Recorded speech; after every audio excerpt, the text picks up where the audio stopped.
Kamustahin naman natin ang latest sa lagay ng panahon mula sa Pag-asa.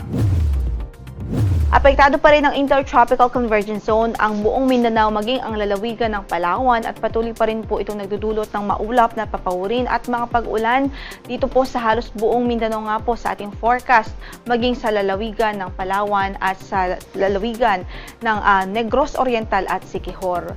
Yung mga pag-ulan na ito nakikita nga po natin ay matitindi po yung pag-ulan lalong-lalo sa gabi at madaling araw.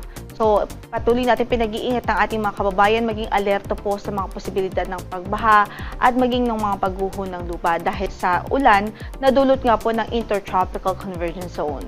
Samantala sa Batanes at Mabuyan Islands ay inaasahan pa rin natin ng generally fair weather doon. Halos bahagyang maulap lang ang papawirin dahil umiiral doon ngayon ng ridge of high pressure area. So dulot po nito ang generally maaliwalas na panahon. Samantala sa natitirang bahagi ng bansa including Metro Manila, easterlies naman ang nakakaapekto at dulot pa rin nito ang bahagyang maulap hanggang sa maulap na papawirin at tsansa pa rin ng mga thunderstorms sa hapon at gabi. Ngayon ay wala naman tayong bagyo na minomonitor sa loob ng ating area of responsibility. Bagamat, ayun nga, yung Intertropical Convergence Zone o ITCZ patuloy pa rin nakakaapekto sa Mindanao at nagdudulot ng mga pagulan sa malaking bahagi ng Mindanao, Palawan at ilang bahagi ng Visayas.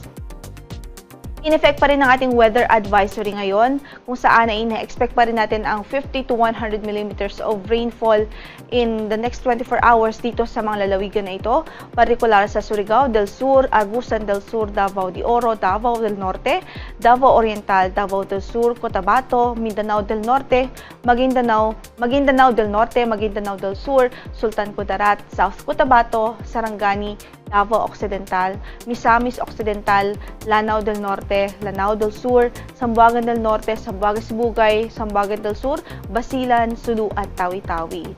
So posible nga po ang 50 to 100 millimeters of rains in the next 24 hours at yung klase ng pag-ulan po ito ay pwede pong pa rin magpabaha o magdulot ng pagbaha at pagguho ng lupa.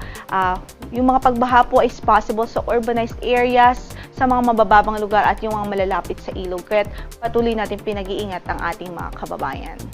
Samantala, by tomorrow afternoon to Sunday afternoon, posible pa rin ang 50 to 100 millimeters of rainfall dito nga po sa lalawigan ng Misamis Oriental, Zamboanga del Norte, Lanao del Norte, Lanao del Sur, Zamboanga Sibugay, Maguindanao del Norte, Maguindanao del Sur, Zamboanga del Sur, Basilan, Sulu, Sultan Kudarat, South Cotabato, Sarangani, Davao Occidental, maging sa lalawigan ho ng Palawan.